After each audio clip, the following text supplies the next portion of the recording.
At the 1981 Canada Cup, the Soviets were hungrier than ever to regain their world hockey dominance. It had been a long decade of defeat for the Russians. First, the 1972 Summit Series.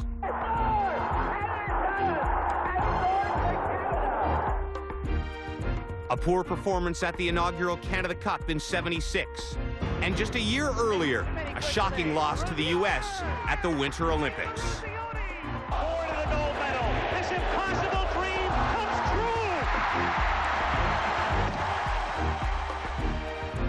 And now, in their last round-robin game of the '81 Canada Cup, the Soviets would face Team Canada. Both teams undefeated. The outcome would decide the semifinal matchup. Canada Cup '81, action galore.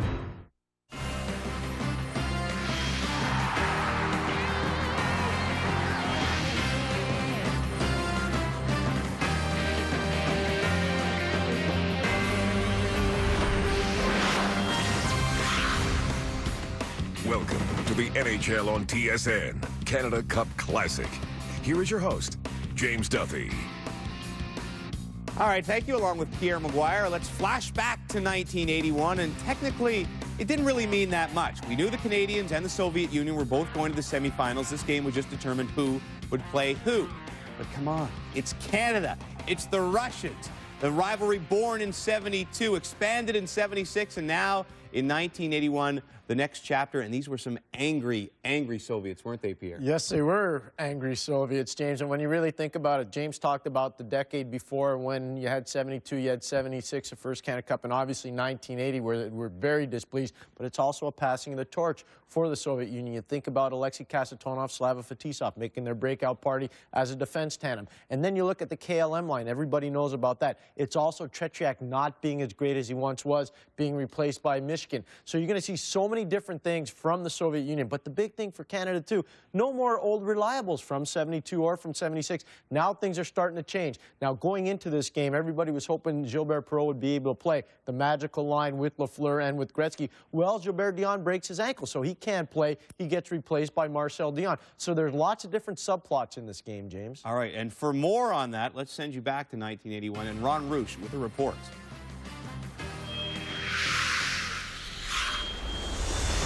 Monday night, the Montreal Forum, the game between Canada and Sweden. Taking the pass is Gilbert Perreault, crossing the line into Swedish territory. He shoots over top of the net.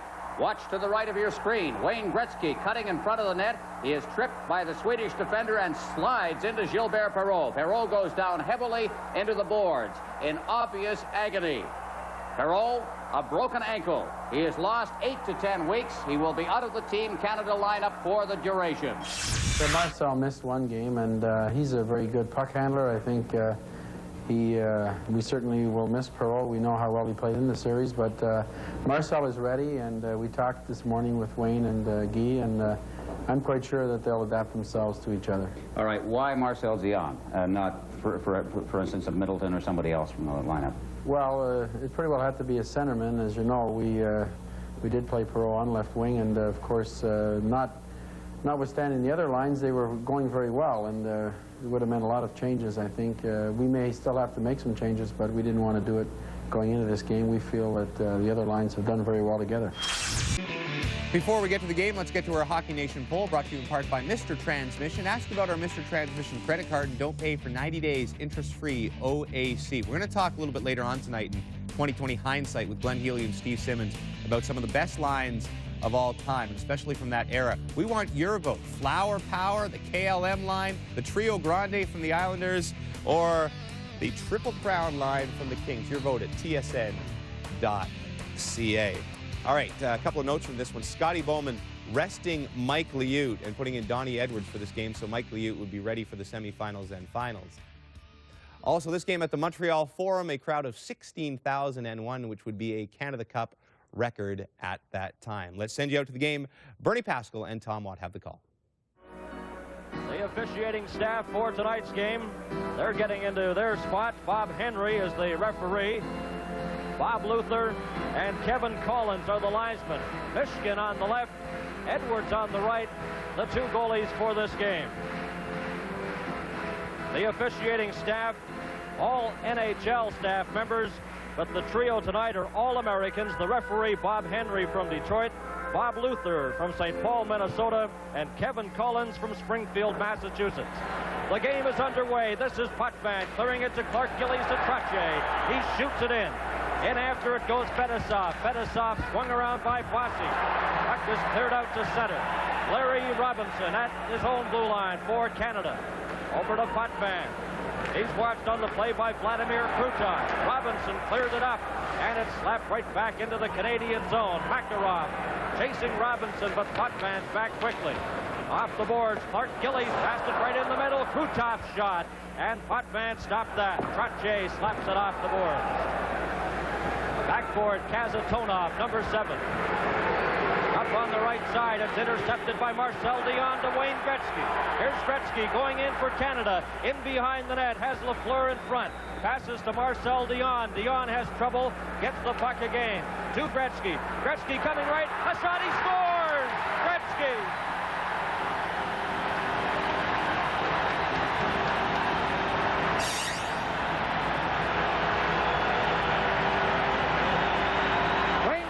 Just taking his time behind that net. The puck went behind to Marcel Dionn. He tipped it back to Wayne Grettzky. He came around the net and put the high backhand up over the glove hand of Mishkin. Dionn just tipping the puck to Wayne Grettzky, takes his time, cuts around behind the defenseman. There's the high backhand right underneath the bar. So Canada on a goal by Wayne Grettzky, leading 1-0. Now the puck cleared to center ice, brought in by Vasilia. He's checked by Grettzky and Raymond Burk inside his own line to Craig Hартсбурg. Hартсбурg hit Shalimov with it.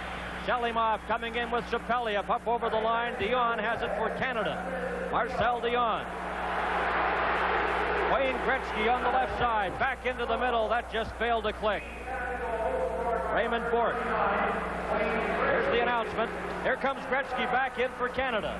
Grettzky circling, had the puck knocked off his stick. Grettzky from Dionn at 58 seconds. Gretzky's 5th goal of Canada Cup 81. Kapustin didn't see the loose puck. Here's Craig Hартсбурg. Hартсбурg up over the line. Breaking in, Duguay's shot. Kicked out Gretzky's drive, and that goes wide, and Mishkin smothers on the puck and holds on for another face-off. Shalimov just coming back and tipping that puck off of Butch Goring's stick there. He was coming right into the slot free for the puck. Shalimov just turning around inside his blue line, tipped it off, or Goring was in home free by himself on Mishkin.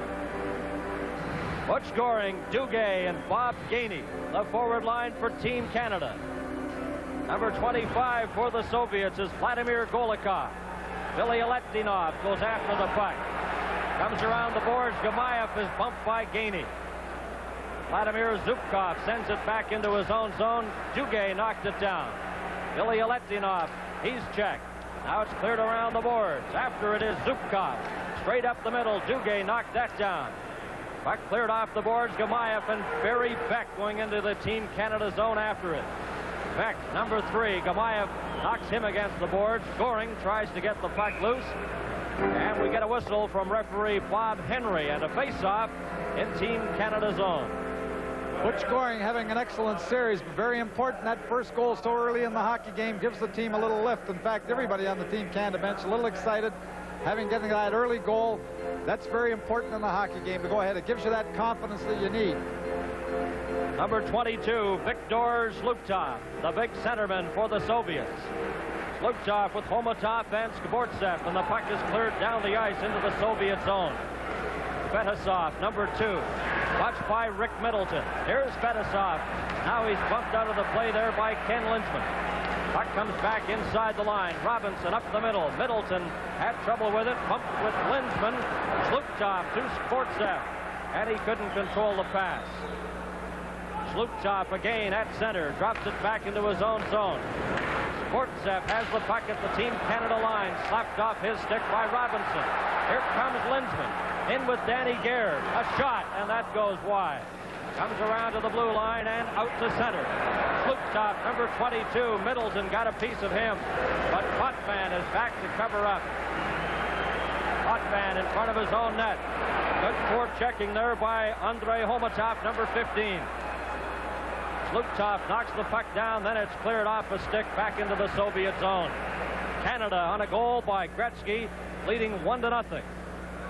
Larionov, number 11, swinging out of his own zone, a pass right onto the stick of Brian Trottье. Here's Trottье for Canada right in front, and he can't get a shot. Bossi's drive is stopped. Robinson over the top of the net. Here's Potwin setting up for Canada. Drops it back. Clark Gillis getting set. A low drive, and that hit a player in front, hit Bossi. Or rather, Trottье. Bossi in front, Trottьe going after it. Michigan holds on, and we have another face-off in the Soviet zone. An action-packed start to this game between Canada and the Soviet Union. Canada Cup 81 will continue in a moment. We've played 4 minutes and 2 seconds in the opening period. Grettzky from Dionn at 58 seconds, the only scoring play of the game. Both teams are at full strength. Trottье out there with Bossi and Clark Gillis. It's back to the line. Raymond Bork slaps it off the boards. The Soviet player Babanov slipped and fell. Here's Bossi, and he couldn't get the puck. Brought out by number 21, Sergei Sapalia. Up on the right side, Shalimov drops it there. Here's Kapustin. He's trying to get in front. Bork checks him. Comes around the boards. Vasiliev keeps it in. In front. Oh, and what a hit on Shapeliev as he was flattened inside the Team Canada line. Shapeliev getting up slowly. Now Gillis, number 9, tried to get it out. Shalimov keeps it in, and his shot is knocked down. Trottье just let the puck roll into the Soviet zone. Here's Vasiliev. Stopped by Brian Trottье, coming in with Marcel Dionn. Here's Dionn. Trottьe heading for the net, and Dionn overskated the puck. Now he has it again. Marcel Dionn, number 16 for Canada. Good control there, but then passed it right in front to Vasiliev. Kapustin shoots it, knocked down by Raymond Bork. After it goes Shalimov, but Hартсбурg is there to bring it back for Canada. Lefleur to Hартсбурg, up to Marcel Dionn. He deflects it in, and the Soviet player number 3, that's Vladimir Zubkov, one of the youngsters on defense for the Soviets. A 23-year-old defenseman. Zubkov passes the puck out, and it's brought up by Gamayev. Coming in with Golikov. Gamayev, number 18, rolled it to the net. Don Edwards knocked it into the corner. Lefleur, long pass for Dionn. He has trouble with that as the puck was rolling. Golikov checked by Grettzky, who almost had a close call inside the Soviet zone. Here's Grettzky again. Dionn helping out to Guy Lefleur. Lefleur setting up. There's a shot, and it bounced off Billy Letvinov's skate and went wide. Beck keeps it in for Canada. Grettzky had trouble controlling the puck off the boards. And bringing it out for the Soviets, Vladimir Golikov. A pass, here over the line. Shalimov couldn't get a good shot. Here's Beck in the corner, trying to get the puck loose. Helped out by Paul Reinhart. Reinhart of the Calgary Flames cleared it off the glass and up over the glass and out of play. Well, Team Canada controlling the play early in the hockey game. Aggressive forechecking, and Wayne Grettzky, just scoring that early goal, always dangerous around the net. Again, he had it. The puck just jumped over a stick behind that. He was ready to make that play again, deep inside the Soviet zone. Marcel Dionn in Canada Cup play has 3 goals, 6 assists, and of course including Canada Cup 76 and this tournament here. Fetisov inside his own line, sends the puck out. Goring traps it there for Team Canada. Geyni goes up after it, and it's brought out by Sportsev, who slips and falls as he gets to the Canadian line. Geyni in behind the net to Paul Reinhart, trying to hit Goring with that pass. Duguay, great burst of speed, went after it, but just failed to pick up the loose puck. Fetisov, he drops it in. It's called on a delayed offside at the Soviet line. Canada leading 1-0. Canada Cup 81 will continue in a moment.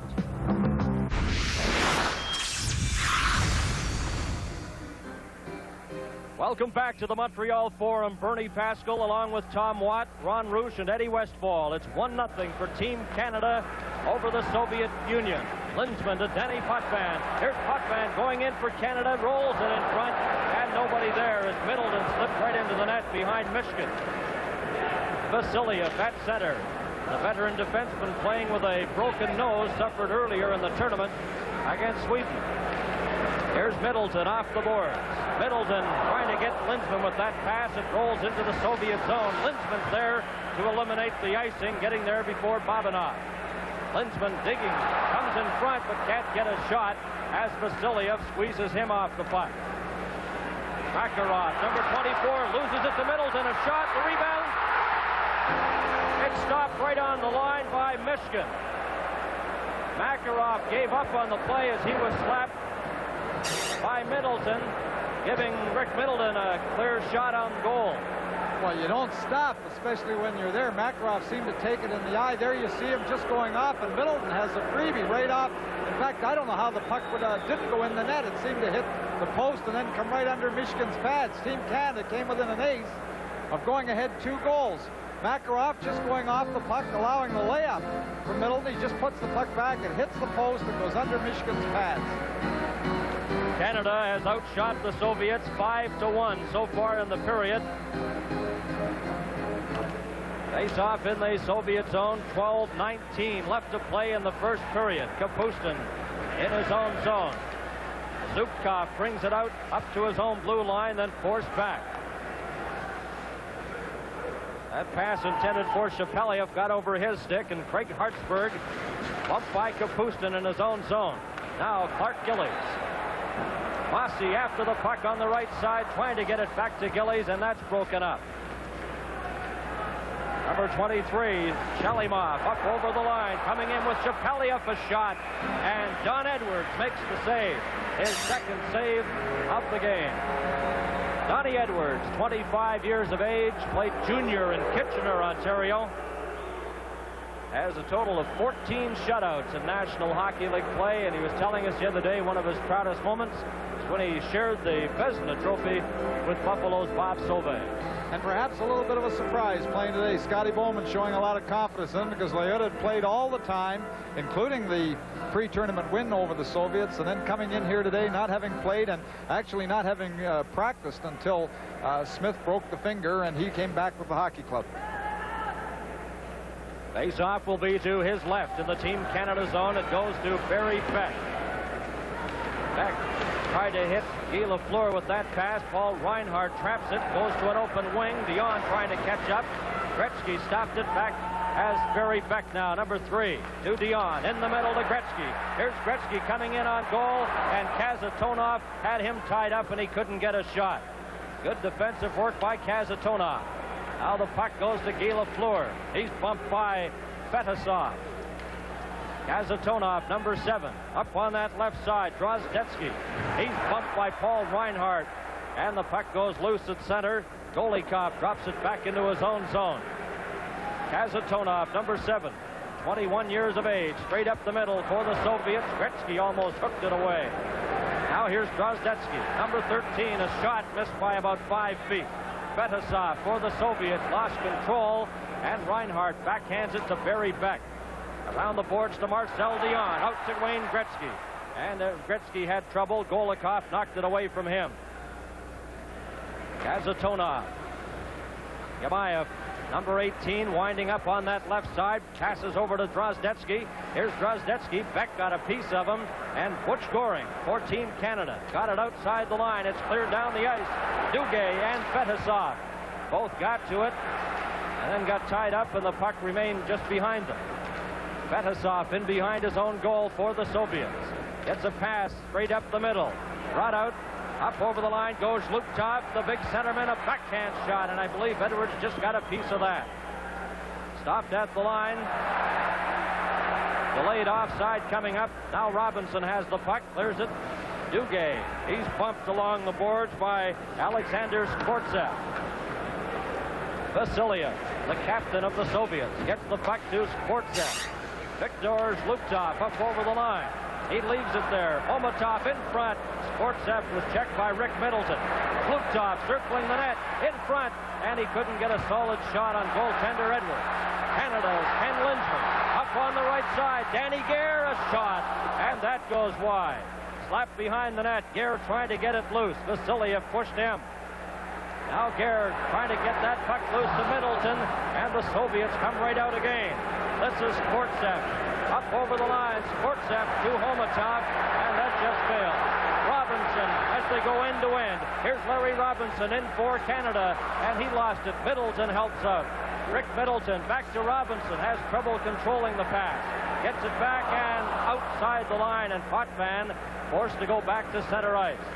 We have 9 minutes left to play in the first period. Canada leading 1-0, and Trottье takes that puck over the line, and it's called on the offside. Canada Cup 81 will continue in a moment.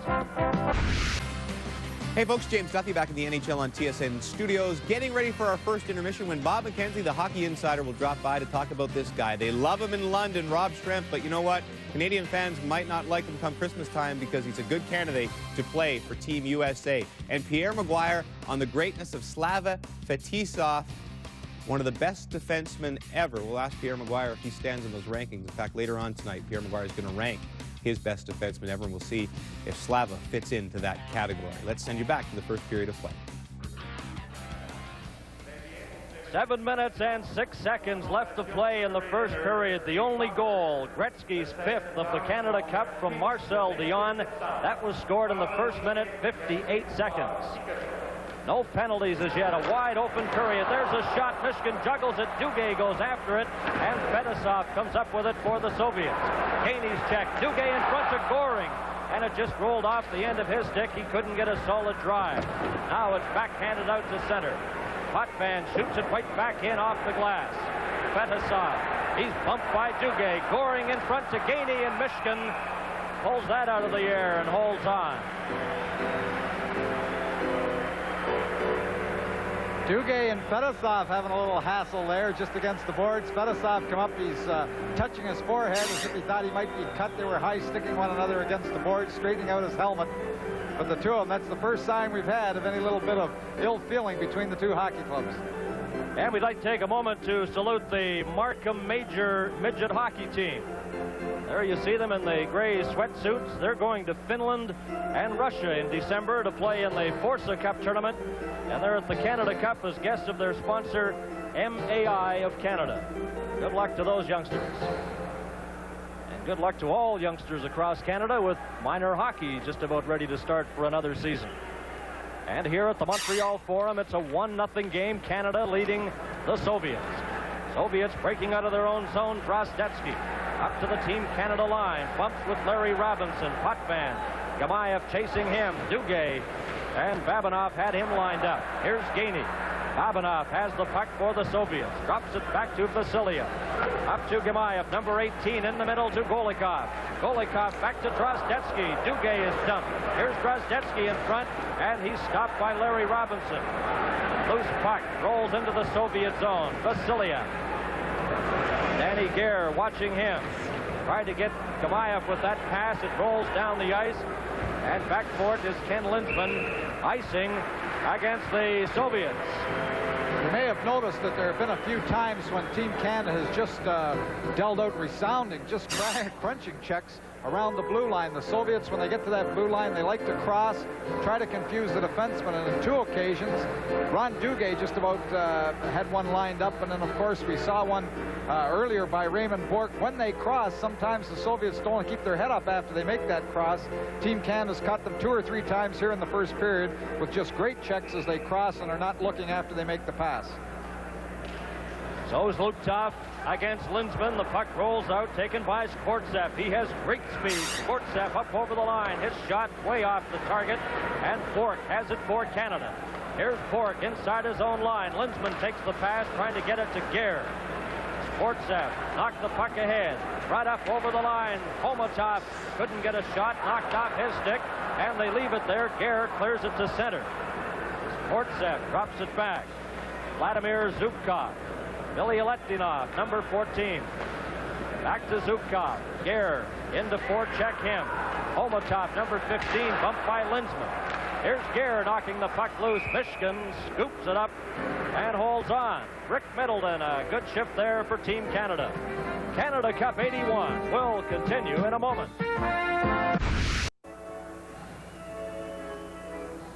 And and the attendance here at the Montreal Forum for this battle for top spot between the Soviets and Team Canada. I'm Bernie Pascal along with Tom Watt, with Canada leading 1-0. Reinhart passes the puck off the boards. Bossi back to Reinhart. Checked by Fetisov and Krutov, who comes up with the puck. Now he slaps it out to center. Barry Beck there for Canada. Trottье, number 20, over to Clark Gillis. It just rolled away from Gillis before he could get a shot. Now the Soviets come right back. Makarov. Larionov coming in front, deflects the puck. Krutov in the corner. He drops it back to the line. Fetisov, his backhander is knocked down, gets it again, a shot. Here's Makarov on the rebound, and he fanned on that drive. Makarov gets it again, bumped against the boards.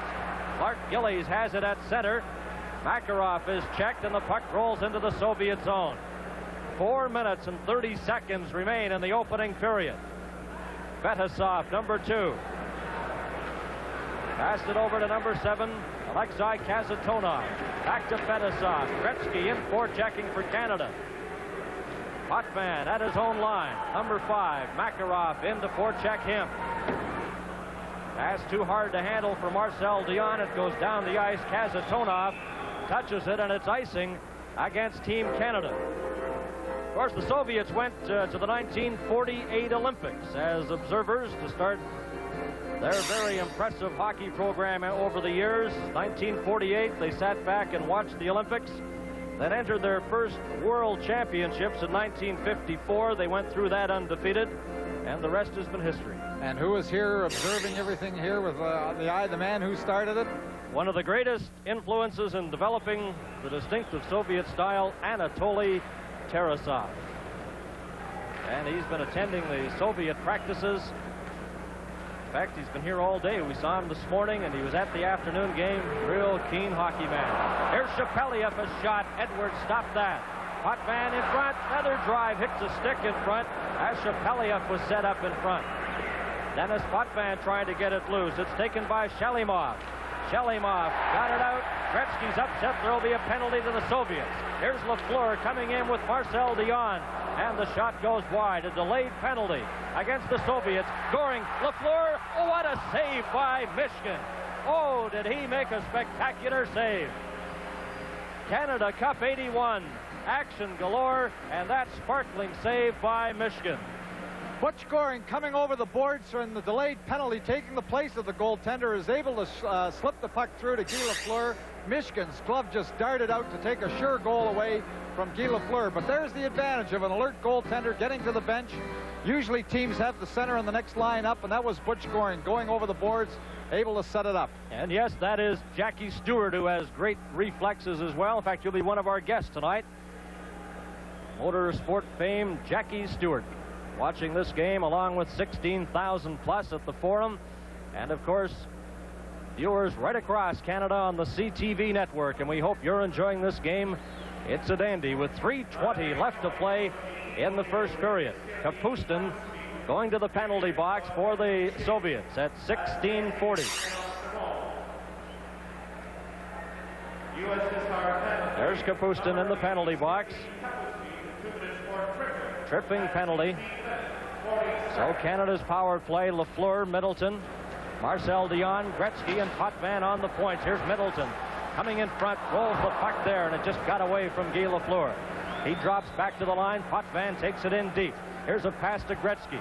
Grettzki over to Rick Middleton. Middleton bumped against the boards. Billy let it off. Here's Middleton trying to get a shot. The puck just bounced over his stick, and it's cleared down the ice. Lefleur goes back after it for Canada. 1:30 left in the power play. Lefleur straight up the middle. Middleton over the line, just failed to grab that pass, and Michigan covers up. And we have another whistle, the face-off again in the Soviet zone. He gets a word from referee Bob Henry. Well, as we've seen before in this tournament, Bob Henry is warning Michigan that he shouldn't be diving on that puck outside of the crease when he's got an opportunity to clear that puck, or he'll be called for delaying the game. Bob Henry, 2 years in the National Hockey League officiating staff, mainly in the minor leagues, but they think so much of him. Scotty Morrison says that he will be seeing a lot of action in the NHL this coming year. A native of Detroit, Michigan. 1:25 left in the power play. Trottье moves in for this face-off, Lefleur and Grettzky. Now he asks Lefleur to come to the opposite side, Grettzky to the other. Marcel Dionn and Potvin on defense. Number 25 for the Soviets, that's Vladimir Golikov. The puck slapped over at the boards. Dionn clears it in. Here's Trottье. Kazatonov checks him. Lefleur, a shot, hit a skate. Trottье has it for Canada. Back to Marcel Dionn, to Potvin. Potvin fakes a shot, gives it to Grettzky. Grettzky setting up, passed in front to Dionn. Dionn drops it back to Potvin, slaps it in. Here's Grettzky, Lefleur, a shot. Michigan makes another great save. Well, that's twice Michigan has robbed Lefleur. Right when he was off the edge, the glove save early. Wayne Grettzky just taking his time to slide the puck through. Guy Lefleur can't find it right off the bat. When he does get a stick on it, Michigan drops down and kills the puck. But again, the pass coming through, second time in a row. Guy Lefleur being robbed by Michigan. Well, a hockey writer from TASS in the Soviet Union did a lot of research. He came up with this interesting statistic that Soviet teams, midget, junior, opposition against NHL teams, they've played 410 times since 1954. The Soviets have won 282. Now that's a lot of research. Even Ron Andrews would have to work a day to figure that out. 1-0, Team Canada leading the Soviets. A giveaway, Gamayev has the puck and then he lost it. Robinson brings it back for Team Canada. 35 seconds left in the penalty to Kapustin. Here's Trottье, bumped against the boards by Sergei Babinov. Soviets slap it off the boards back into the Team Canada zone. Raymond Bork, 2 years in the NHL with the Boston Bruins, and he's a great young defenseman. Trottье takes the puck off the boards. Trottьe, number 20, bumped by Gamayev. Passes to Rick Middleton in front. Trottьe's shot. Michigan stopped that. And it's cleared down the ice with 5 seconds remaining in the Soviet penalty. Bork winding up as you see Kapustin step onto the ice. Here comes Bork up over the Soviet line. Goes after the puck deep behind the net. Babinov checks him hard against the boards. Number 9 is Vladimir Krutov. Now the Soviets bring it back over the line. That drive hit the crossbar. Shot by Kapustin, rattled off the crossbar. Edwards juggles the next drive and holds on with 58 seconds remaining in the opening period. Canada Cup 81 will continue in a moment.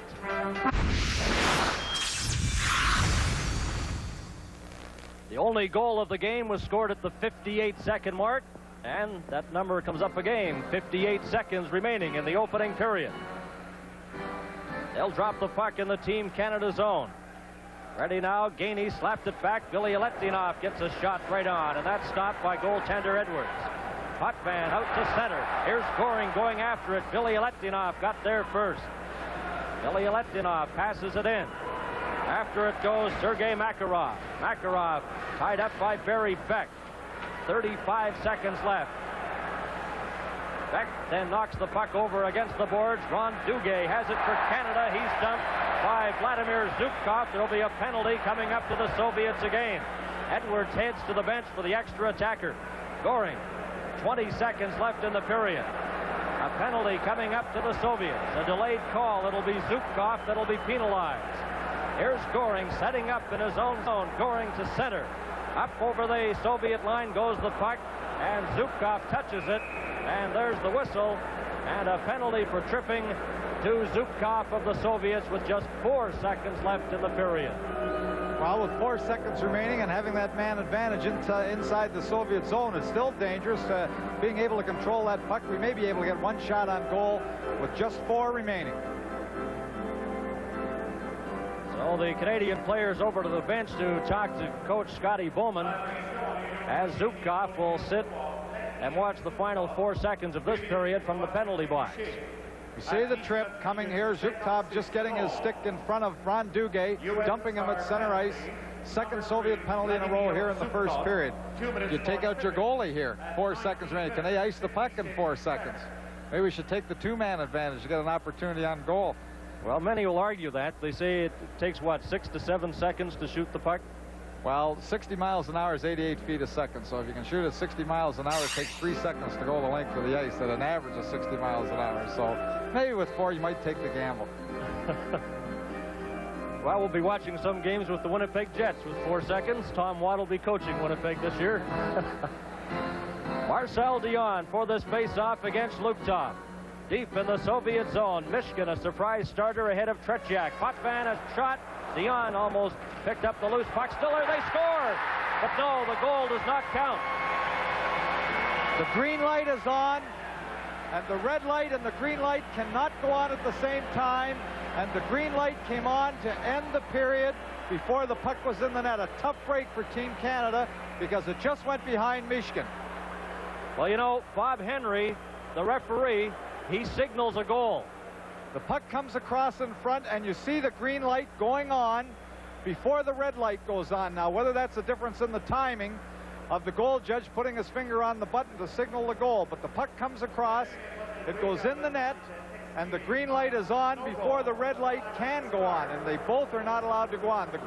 The referee puts his hand up, but the goal judge was not able to put the red light on in time. The green light goes on to end the period, and it is no goal.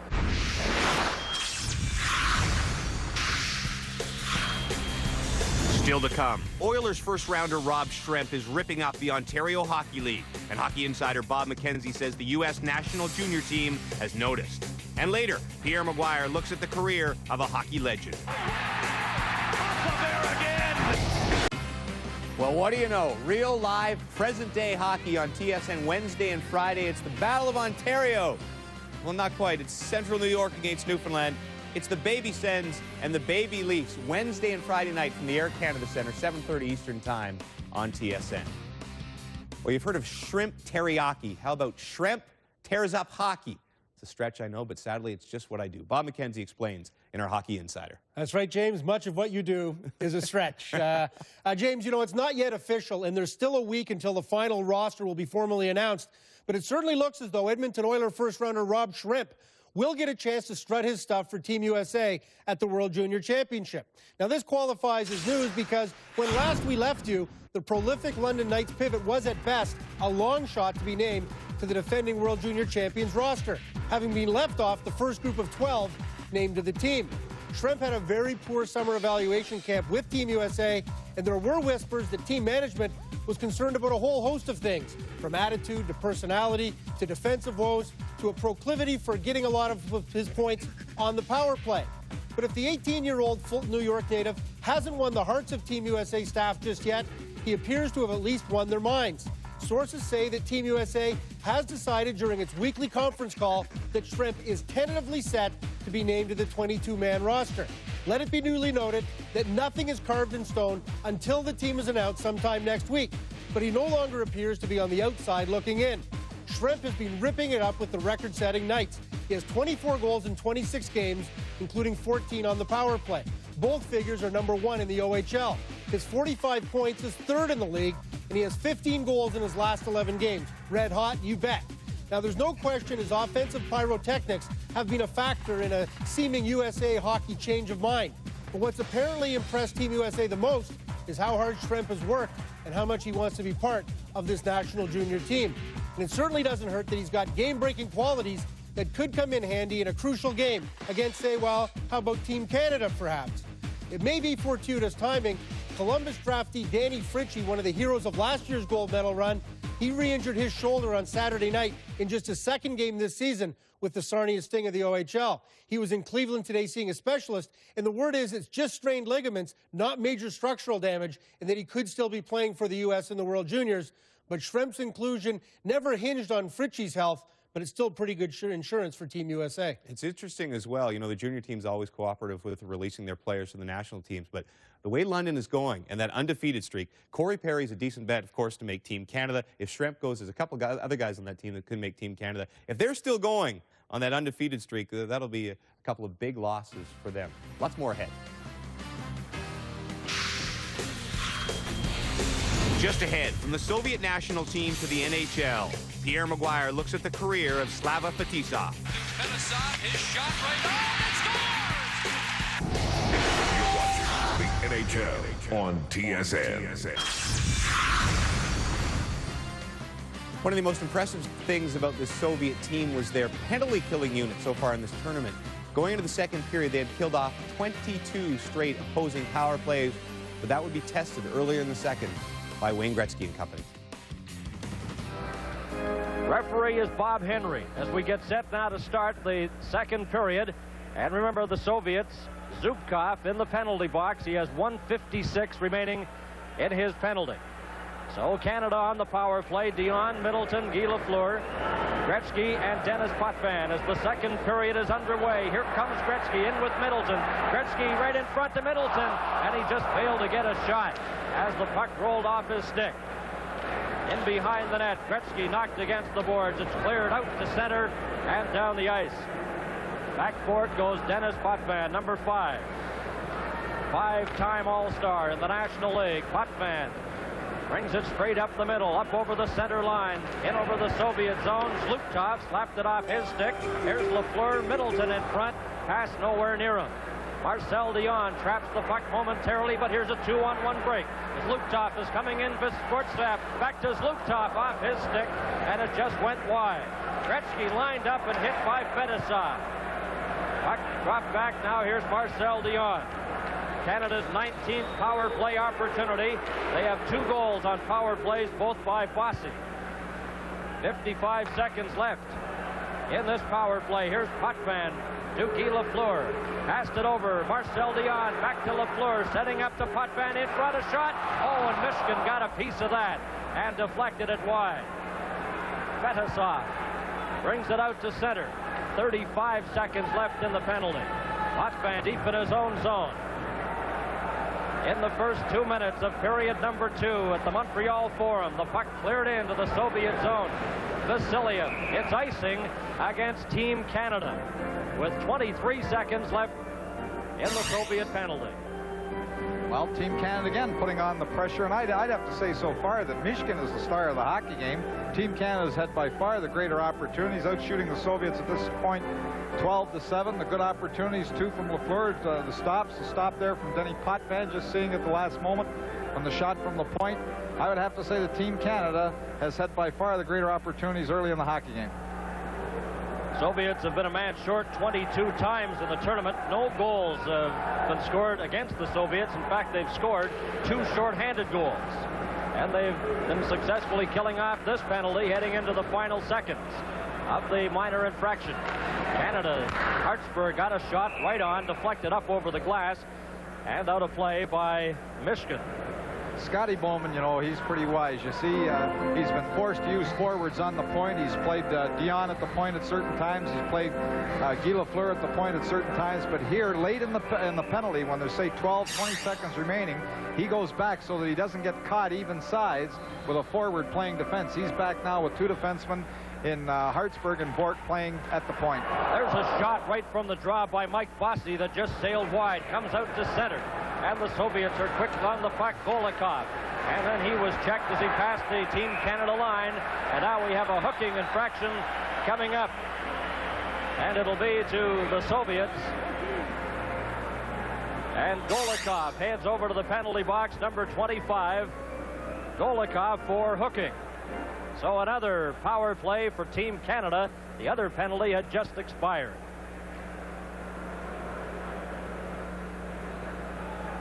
Scotty Bowman sends out another power play unit of Trottье, Mike Bossi, and Clark Gillis as Golikov sits in the penalty box for hooking.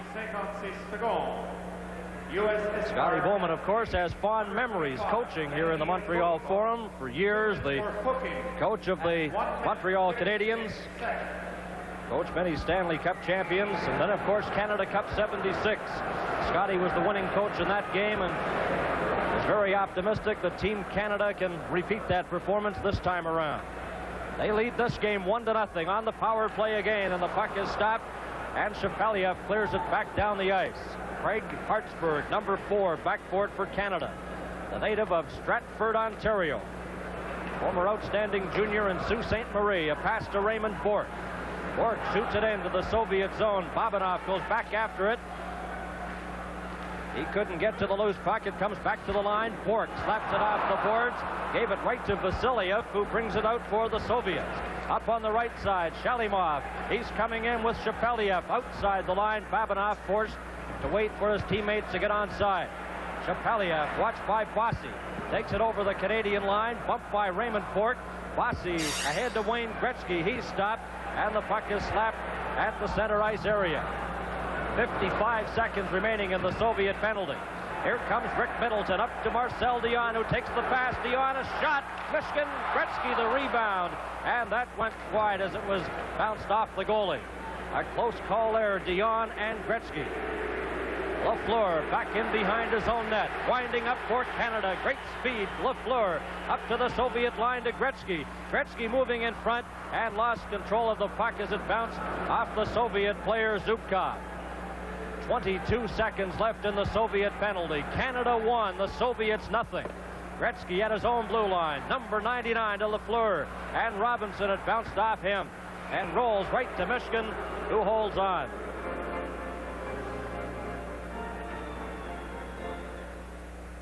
And there's Alan Eagleson, the organizer of the Canada Cup, and the gentleman sitting right next to him, Irv Ungerman. And you'll recall the Ali Fraser fight in '71. He promoted that. Closed circuit telecast in Canada. Ungerman has the closed circuit rights for Canada for the upcoming Leonard Hearns match on September 16th. 13 seconds remaining in the penalty to Golikov. Now it comes back to Potvin. Grettzky setting up a pass to Robinson. Lefleur scores.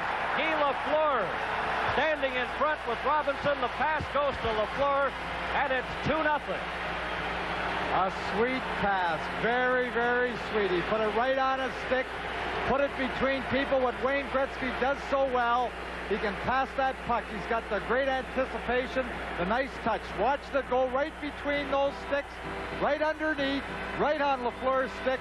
An easy one for Guy Lefleur, but the pass, just a super pass by Wayne Grettzky. Another look at it. It's tipped back into Wayne Grettzky. Wayne Grettzky just watches. Look at him put it right underneath the sticks and onto Guy Lefleur's stick for the goal. So Canada leading the Soviets 2-0.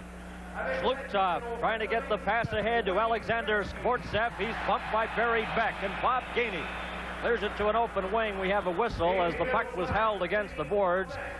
Unfortunately, the players didn't hear the whistle, and that's why play continued. Canada Cup 81 will continue in a moment. Lefleur with his second goal of Canada Cup 81 from Grettzky and Potvin at 3:49, and Canada leading by a score of 2-0. Reinhart, number 24, off the boards to Bob Gейni, up the middle to Duguay, coming up with Goring, who takes the pass. Goring on right wing, watched by Fedosov, and the shot hit Fedosov, comes to Duguay, and Gейni deflects it in front. And it goes up over the glass, and now we have Duguay and Fedosov pushing at the side of the Soviet net. That power play goal by Lefleur was the first power play goal given up by the Soviets in this tournament. Well, that's the second time that pair have been at it, and you know, you were mentioning about Fedosov being an all-star in the World Junior Tournament. He was an all-star in the World Junior Tournament in 1978 here in Montreal, and he went right with the national team and was named to the all-tournament team playing with the national squad after the juniors. So he was an all-star in the same year, both at the World Tournament and the World Junior Tournament, and won gold medals in each. Not a bad start with the national team of the Soviet Union. Well, he's going to get a couple of minutes to rest from the opposite side of the rink. He joins Duguay in the penalty box as they get penalized for that mix-up in the Soviet zone. The time of the penalty, as you see, 4 minutes and 21 seconds.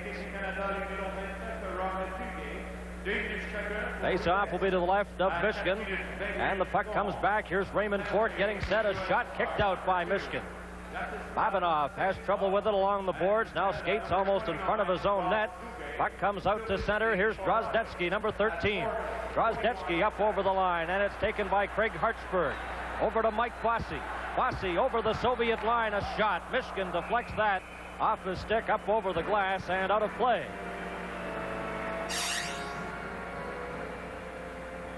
Mike Bossi.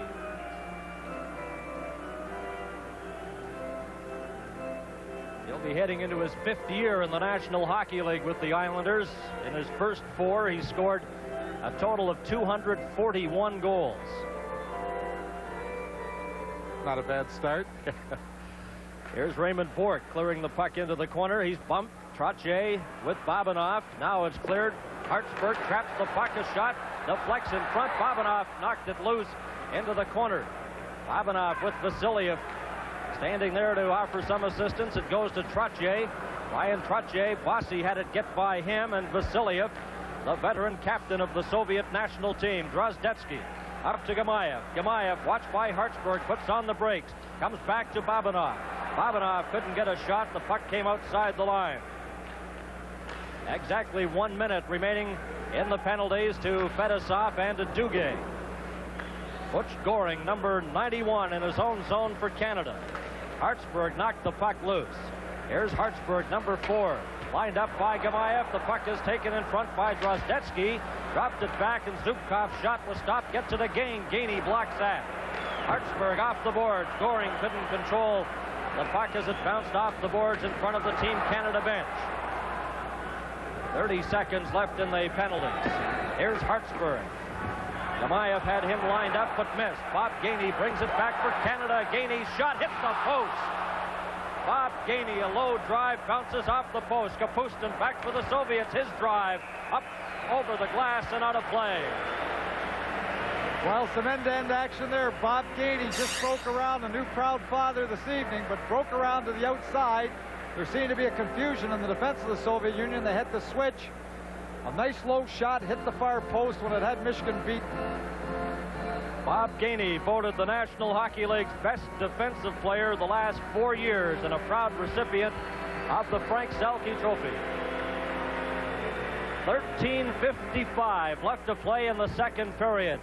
At the Montreal Forum, a battle for top spot in Canada Cup 81. Potwin off the board, stopped there by Zubkov. Zubkov shoots it back into the Team Canada zone. Marcel Dionn, Billy Aletinov got a piece of him. Robinson goes after it. Robinson for Team Canada to Lefleur at center. Coming in with Marcel Dionn and Grettzki. Grettzki takes the pass, tried to get it back to Robinson, and the Soviets almost have a break, but Kapustin can't catch up to the puck. It's cleared, trapped inside the line by Shalimov. Shalimov into the corner, and Robinson knocks it away from him. Soviets get it again. Kapustin, number 8, moving in. Potvin collides with him. Potvin and Kapustin fighting for the puck. Shalimov trying to get it, and Potvin smothers it with 13:06 remaining in the second period. Canada Cup 81 will continue in a moment. James Duthie back with you and getting ready for our second intermission. We've been asking you all night in our Hockey Nation poll about the best lines of that era. Well, we're going to let Steve Simmons and Glenn Healy talk about some of those great lines and what made them so great. That's coming up in 2020 hindsight. As well, Pierre Maguire on the best defenseman of all time. You know, the Hockey News rated him in 1997. We'll let Pierre put out his own rankings. They may surprise you. Perhaps they may not. Let's flash ahead a couple of minutes. Still 2-0 Canada in the second. Canada leading by a score of 2-0. Grettzki and Lefleur have scored the goals as we approach the midway point in the second period and the game. Zubkov, number 3. Zubkov gets the puck out. Golikov, then he clears it over. Gamayev brings it over the line. Gillies watched in front there, almost lost it to Golikov. And the Soviets have it at the Team Canada line. Grettzki then drops it deep into his own zone. Zubkov, number 3, over to Golikov. Vladimir Golikov from Dynamo in the Soviet Union. He had 23 goals with Dynamo. Quite an impressive year. Here's Trottье for Canada in front. And he clipped the puck there, and it bounced off the skate. No one could get a shot. Barry Beck, he keeps it in. Michigan knocks it in behind the net. Zubkov, number 3. He's checked. Here's Mike Bossi. And Gillies ran into Zubkov, and he'll get a penalty. Second penalty in a row to Team Canada, the second elbowing penalty in a row. And the difference in these hockey games, really the 3-2 win for Team Canada in the pre-tournament game, was how well Canada killed those penalties. So Gillies heads to the box, and Canada Cup 81 will continue in a moment.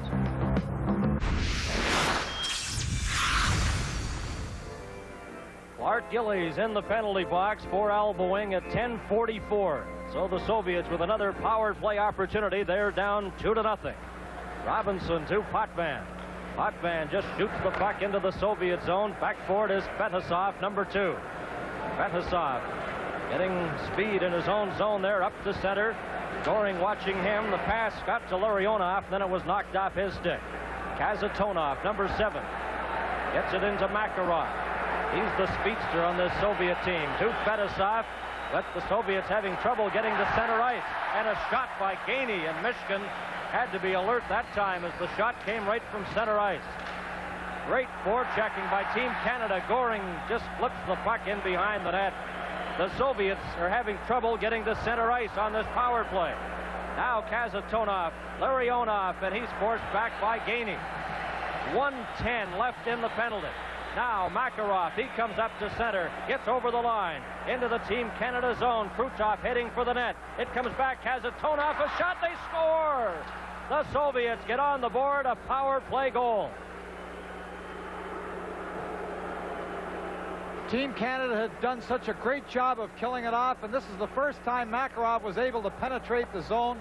Kazatnov, the long shot from the point, is just tipped on the way to the net, bounces by Donnie Edwards, but Team Canada had done a great job until Makarov was able to get that puck inside the zone. The shot from the point, the tip in front of the net. The Soviets back in the hockey game, 2-1 Team Canada. Larionov, I believe, deflected the puck in front for the Soviets' first goal and a power play effort. 8:15 left to play in the second period. The two teams back at full strength. Here goes Rick Middleton. Middleton coming in right in front, and Gare trying to pick up that pass. He couldn't get by Vasiliev. Middleton again. Gare trying to get the puck. Middleton knocked it down. Here comes Luktov. Luktov back to Sportsev. In front, Luktov a shot. Not a very hard shot. It just rolled off his stick. Edwards making the save. Now Middleton. He bumps with Alexander Sportsev, and the puck is taken by Kenny Lindsman. He can't get out. Now Danny Gare will try for Canada. Ahead to Middleton, back to Gare, coming in with Lindsman. Here's Gare. Middleton takes the pass, returned it. Gare was knocked to the ice by Sportsev and couldn't get a shot. Now Canada has it again. Gare right in front to Middleton. Middleton trying to get a shot. Michigan stops it. Gare hammers away, and they get a whistle. Gare and Sluktov pushing. Now Hартсбурg comes in and takes a shot at Sluktov. Wouldn't take much to ignite something here. Lindsman then gets a poke at Vasiliev. Canada Cup 81 will continue in a moment. So the penalized players heading to the box, Lindsman of Team Canada and Vasiliev for the Soviet Union. That last Soviet goal was scored by number 11, Larionov. A power play goal, Kazatonov and Makarov getting assists at 11:45. There's Lindsman and Vasiliev, the captain of the Soviet team. Face-off will be in the Soviet zone. Brian Trottье out there now for Team Canada. Reinhardt and Barry Beck on defense. Trottье moved out of the face-off position. Bossi's there.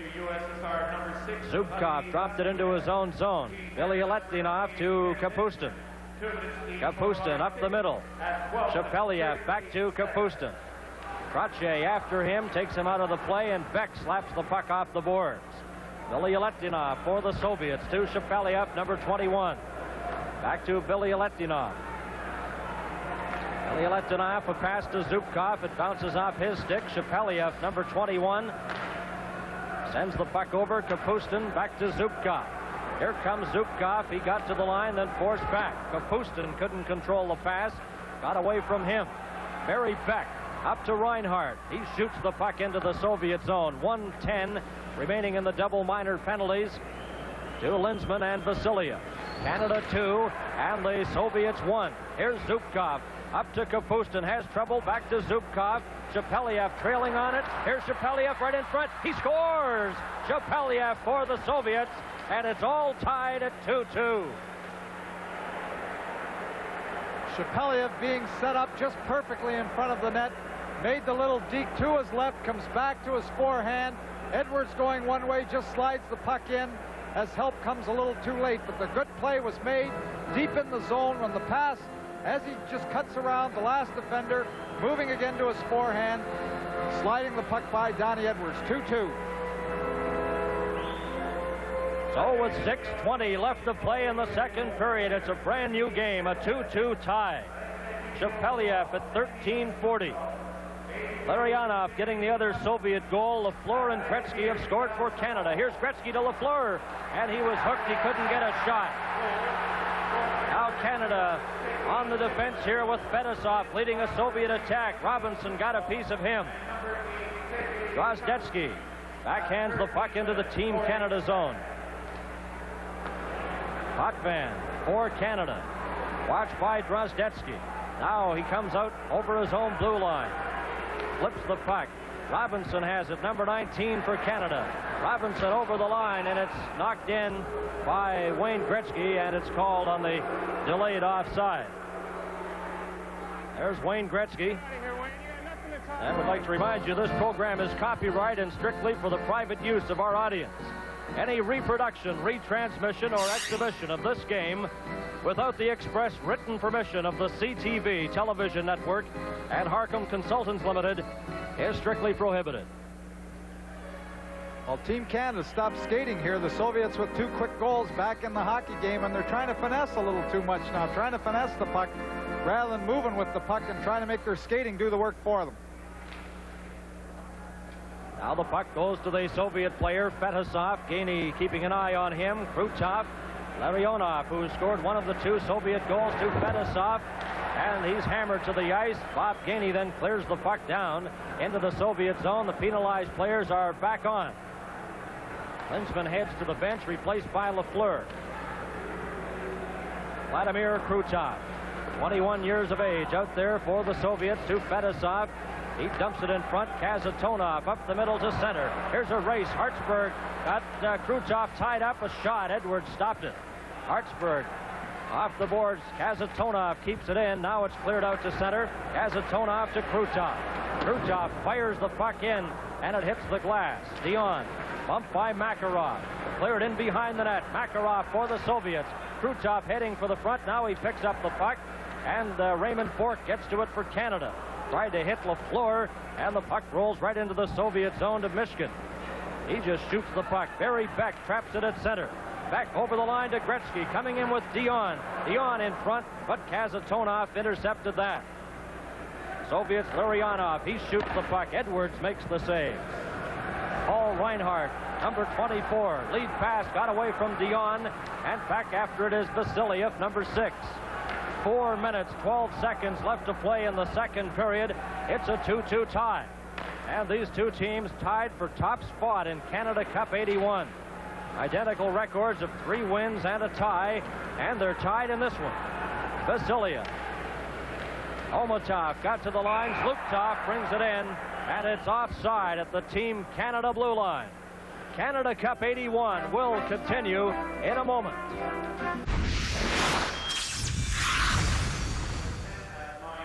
What a great rivalry it's been over the years, the Soviets against Canada's national teams. But in games involving the Soviet national team and the National Hockey League's Team Canada, the record going into tonight, the Soviets have won 6, Team Canada 5, and 1 game has been a tie. And this one's tied, and they're leading the Canada Cup 81 standings. Middleton backhands it. Zlukov traps the puck to Homotov, and now Danny Gare gets it out to Linsman. Over to Middleton. Middleton coming in for Canada to Gare. His shot. Mishkin makes the save. He's been brilliant at goal for the Soviets tonight.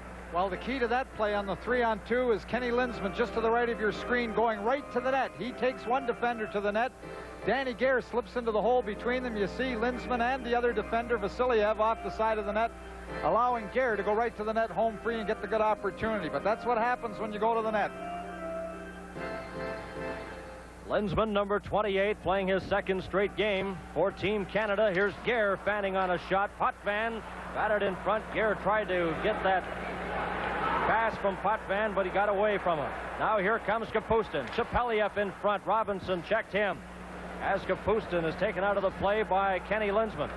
Puck is underneath Potvin, and we get a whistle, a game with a face-off in the Team Canada zone. Well, there's a penalty handed out to Team Canada. Potvin for smothering the puck in the corner, obviously grabbing it. Well, he lost the stick. He started to the bench. Then the Soviets broke out. He had to come back onto the ice. The puck went deep into the Team Canada zone. He was trying to do the best he could inside the zone without the stick.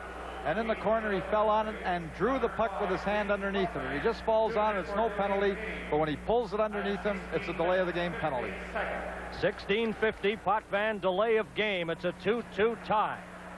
Goring shoots the puck down into the Soviet zone. Billy Aletinov goes back after it. He's on defense with Vladimir Zubkov, number 3. Geinie. Oh, he almost capitalized on that bouncing puck. Pass straight up the middle. This is number 23, Viktor Shalimov. To Shepeliev, number 21.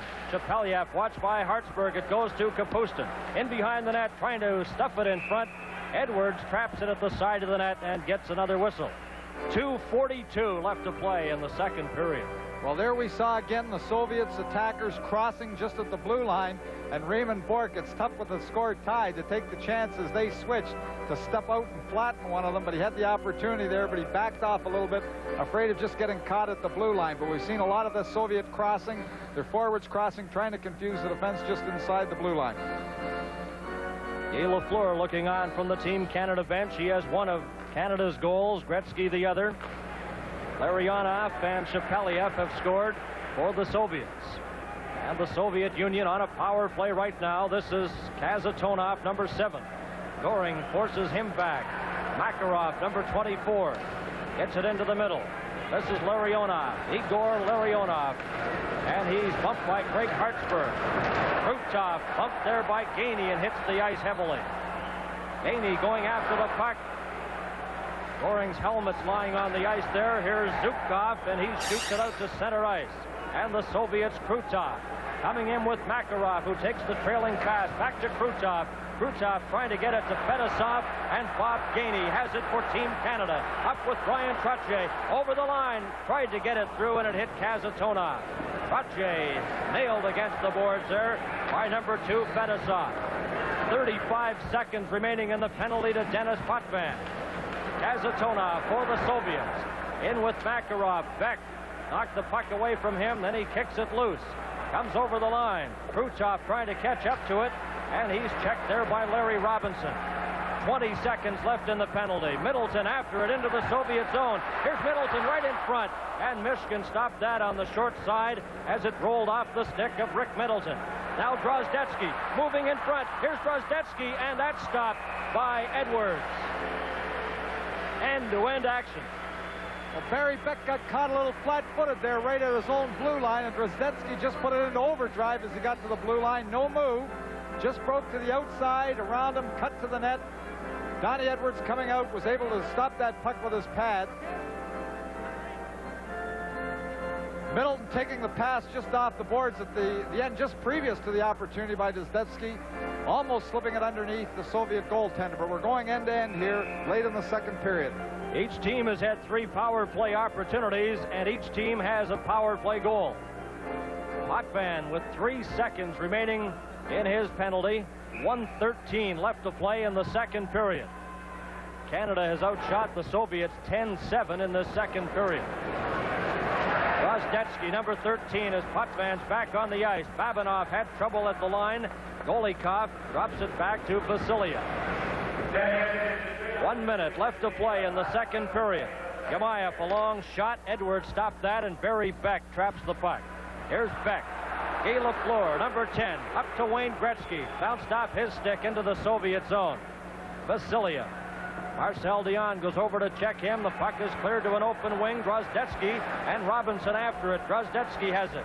Drozdetsky in front. Gamayev a shot. The rebound, and Edwards made a big save there. And the net is knocked off its mooring as the Soviet player Drozdetsky went crashing into the crossbar and lifted the net. The net. Just outside the blue. You can hear the voice of the referee. telling the linesman to alter that net. And Luther and Collins go to work. 31 seconds left to play in the second period. And a reminder, the semifinals are coming up on Friday.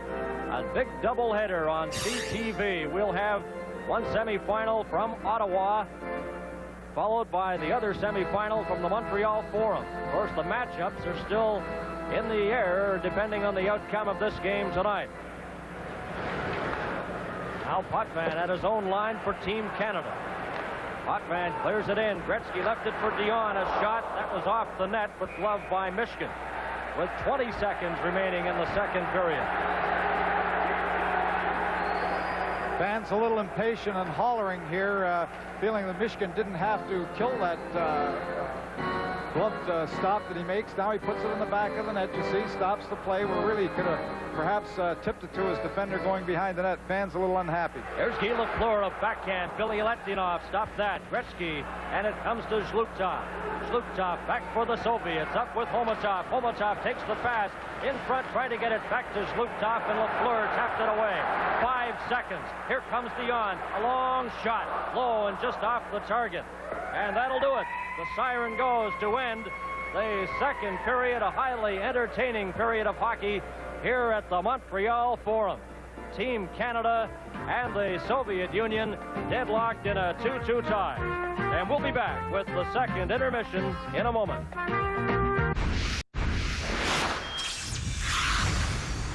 This is 2020 hindsight. It's present-day perspective on past events and personalities. You know, we have the good fortune tonight of watching two of the greatest lines in hockey history, one on either side of the ice. So I thought I'd let my wingers, Glenn Healy, Steve Simmons, what a crappy line that would be with a former Pee Wee fourth line dropout, a Bantam coach, and a goalie talking about. They're better at talking about lines than they are making a line. Let's get to it. And let's start with the guys that were in really the prime of their career. The Islanders were in the middle of the dynasty, and the Trio Grande in Bossi, Trottье, and Gillies were something else. Did you make that up, Trio Grande? I play with the Islanders. I never heard that name once, Trio Grande. It wasn't that popular. Come up with it. You can call them whatever you want to call them. Call them great.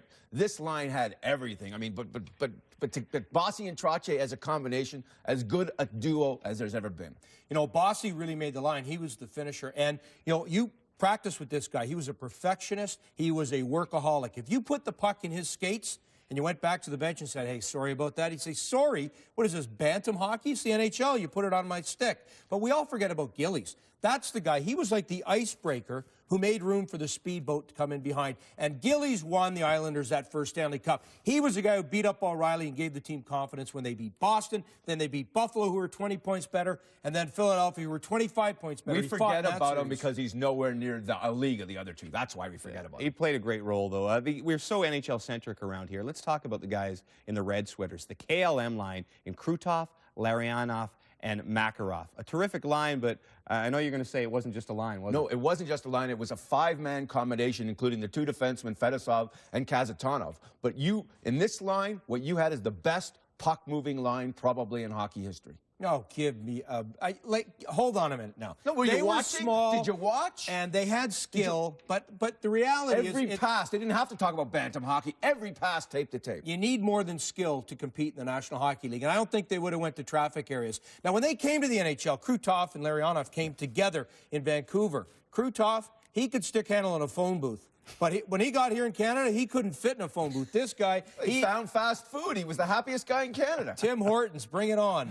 The other one I want to talk about, flower power. Lefleur, Schutt, and Lemaire. And Steve Schutt was here last week. And the interesting thing he had to say was that Jacques Lemaire didn't even want to be on that line because he loved defensive hockey so much. He hated the pressure of having to produce so much. But they did produce, didn't they? Who grows up loving defensive hockey? I mean, the guy's got to be a little bit twisted. I mean, you coach that way maybe, but to play that way, nobody wants to play. Lefleur played the game the way you want to play it. The guy could go up the wing, he could shoot, and he passed the puck, and nobody talks about this, better than anyone prior to his time in hockey. Grettzky since then, but no one before that. Well, you know, the big thing with that line, when you had Lemaire on the line, he didn't want the puck, so that was okay for that line because Lefleur really wanted it.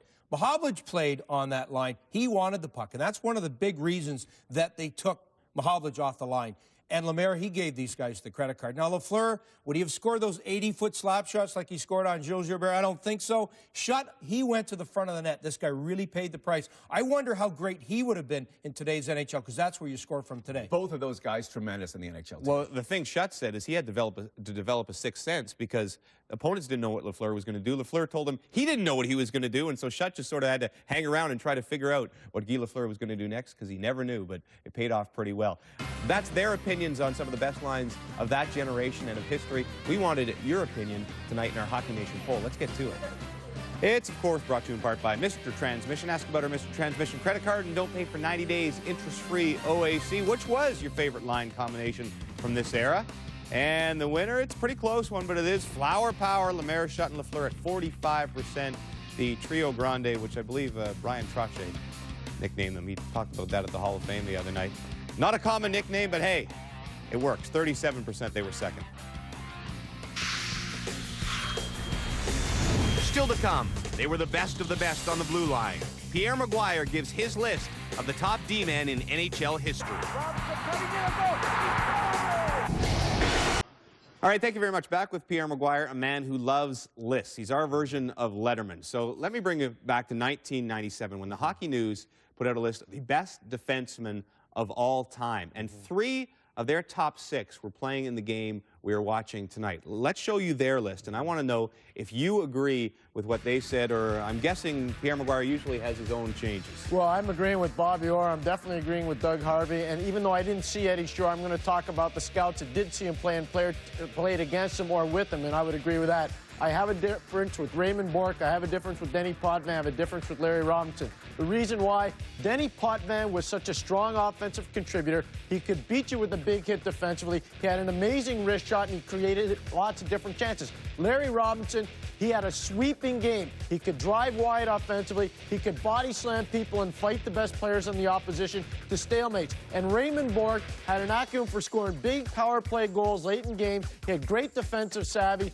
And James, more than anything else, when it took a big goal in a game to get to the back of the net, Raymond Bourque could do it. But here's my difference. I have Denny Potvin ahead of Larry Robinson and Raymond Bourque. The major reason why Denny Potvin could really body slam guys, and he was much more reliable defensively. That's what you really like about Denny Potvin. And the big thing is he could handle minutes. Big minutes for defensemen, especially at that level, are tough because usually they break down. Larry Robinson, the very same thing. Not a lot of breakdown in his game, much like Denny Potvin and Bobby Orr and Doug Harvey. But the thing for me is Raymond Bourque, when he had a lot of big minutes, especially late in his career, he'd break down a little bit defensively. Even though he could provide the offense, there was a little defensive hole in his game late in his career. There's another guy you would like to have on there, though, perhaps. Slava Fetisov. There's no question about it. James, had he come over here in the prime of his career, I'm telling you right now, talking to coaches that coached against him and coached him, and also players that played against him and played with him, he would have been considered right in that list with Raymond Bourque, with Denny Potvin, and with Larry Robinson. He was a great defenseman. And if you're wondering why I'm talking like this, you say Duffy's gone wacko yet again. No! Listen to Ron Roosh and his guest in the intermission back then. Well, here in the hockey game, a 2-2 tie between Canada and the Soviet Union with 1 period yet to play. This game to decide first place in the first round of the tournament, of course, and decide the playoff positions. Here's a familiar fellow that's joined us here in the studios, Jackie Stewart, a 3-time world driving champion who I have the pleasure of working with during the Labatt Grand Prix of Canada. Jackie, how are you enjoying all of this? Well, it's fast and furious, I can tell you. If you think motor racing's fast, this is a lot faster. I guess one thing you can admire, considering the fact that you have to be that way for driving as well as the superb condition of the athletes. Amazing. You know, I was sitting behind the Russian team, Ron, and what a thrill it is. I mean, for me, because I don't get to too many hockey games, I think to see the men and to see their eyes, you know, I look at their eyes because race drivers have got eyes. So back in 1981, this was pretty much what everyone expected this game would be like. 2 arch rivals, 2 basically even teams, tied at 2 through 2 periods of play. But the third would be a completely different story. Don't blink. We'll pick things up about 3 minutes in.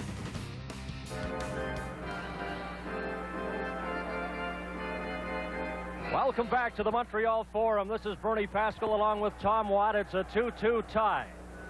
Canada and the Soviet Union 16:57 left to play in the third period. Come on, Bubba, both you on the line. Keep it. Let's go, both you. There are the comments of the referee, Bob Henry.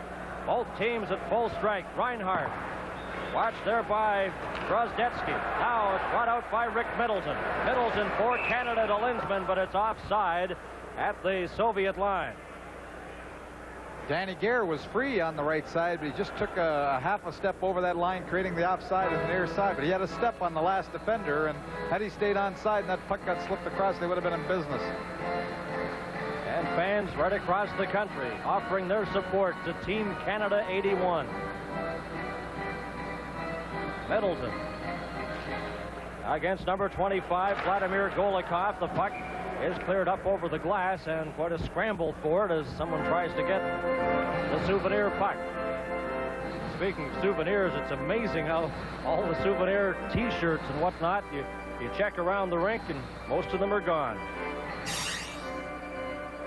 Very popular items, the pucks and T-shirts. Golikov. Puck is out. Reinhart shoots it right back into the Soviet zone. This is Vladimir Zubkov, 23 years of age on the Soviet team. Can't get it out. Linsman in there for Team Canada. Here's Linsman trying to pass it back to Reinhart. Hit a skate and Barry Beck with Gamayev checking him. Gamayev lost his stick. Puck comes to Grettzki. Here's Grettzki trying to hammer it in front, and he's checked by Beck. Reinhart off the boards to Danny Gare. He backhands it.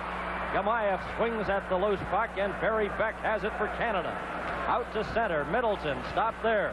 Grettzki brings it back for the Soviets. Then he's checked at the line by Reinhart. Linsman up with Middleton and Gare. Middleton right in. A shot. He scores! Middleton.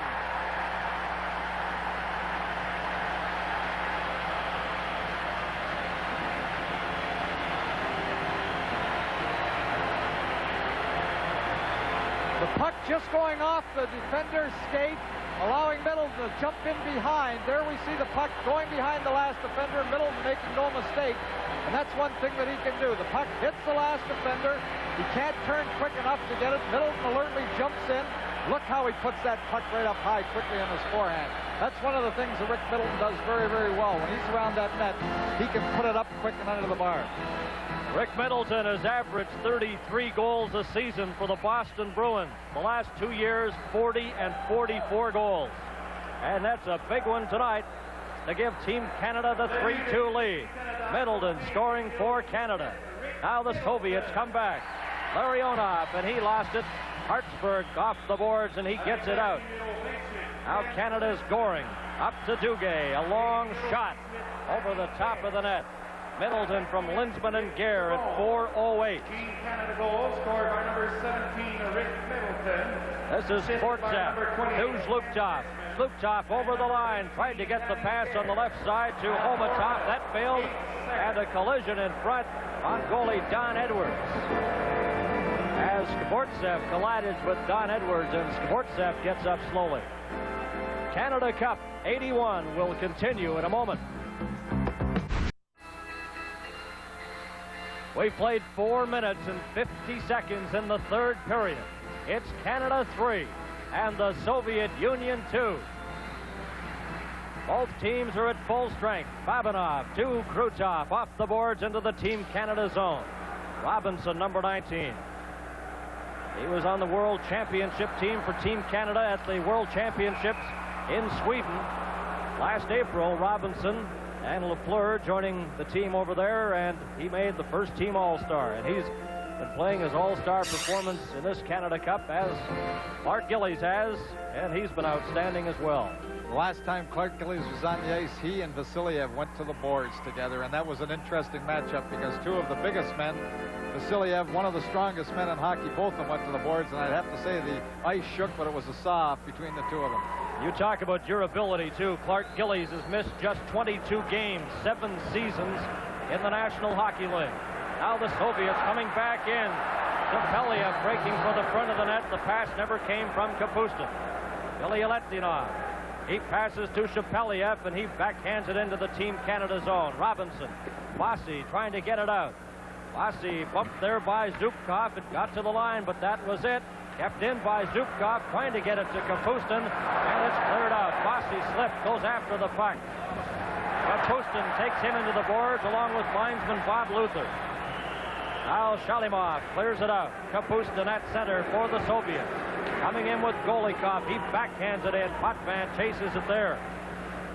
Shalimov right on Dennis Potvin. It's cleared to the other side. Marcel Dionn, number 16.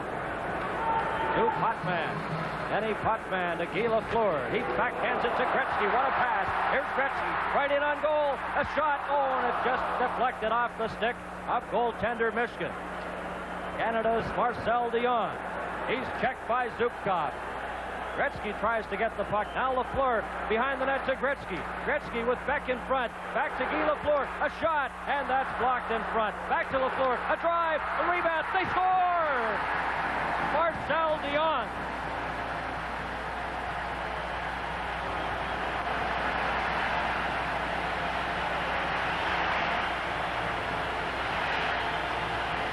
A lot of excitement here, but you can't give Wayne Gretcki that time behind the net. He gives it the first time to Lefleur.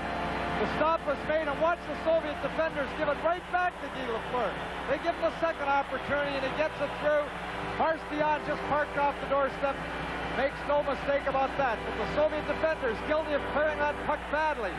After the first opportunity, Marcel Dionn just tucked it behind Michigan. 4-2 Team Canada. Marcel Dionn from Lefleur and Gretcki at 6:29. The third goal of the series for Marcel Dionn.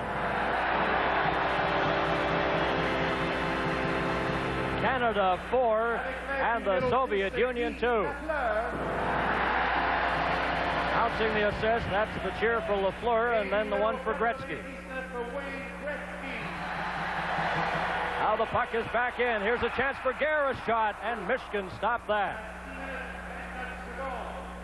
13:27 left to play in the third period and the game. While Zubkov, number 3, the defenseman for the Soviet Union, he's been the man that must feel badly because it was off his skate that Team Canada got the third goal when they got the opportunity in Middleton, and he was the man that threw it right back again to Lefleur for the second opportunity from just inside the blue line. Kazatonov, number 7, deep in his own zone. Got the puck out to Drozdetsky, then he tried to flip it to Golikov. It failed. Kazatonov will set it up again for the Soviets. Fetisov got away from Middleton. Golikov flipped it to the line. He stopped right at the Team Canada blue line. Gare watched by Drozdetsky. Middleton slips and falls, but backhands the puck down the ice. Canada with 2 third-period goals. Middleton and Dionn have been the goal scorers in this third period. Canada leading 4-2. The Soviets coming back, though. Drozdetsky up over the line, lost control of the puck, and it's cleared back to the Soviet zone. Kazatonov takes Middleton heavily to the ice. Fetisov. Middleton stopped it at the line. Now it's carried on. Drozdetsky to Zluktov. Zluktov up over the line. Here he is at the side of the net and sent it through the crease. Fetisov is stopped by Geyni. Coming up with Ron Duguay. Duguay to Geyni. Geyni racing into the corner. Kazatonov after him. And the puck came in front, but Duguay couldn't get a shot. And it's held against the boards in the Soviet zone. A 4-2 lead for Team Canada, and Canada Cup 81 will continue in a moment.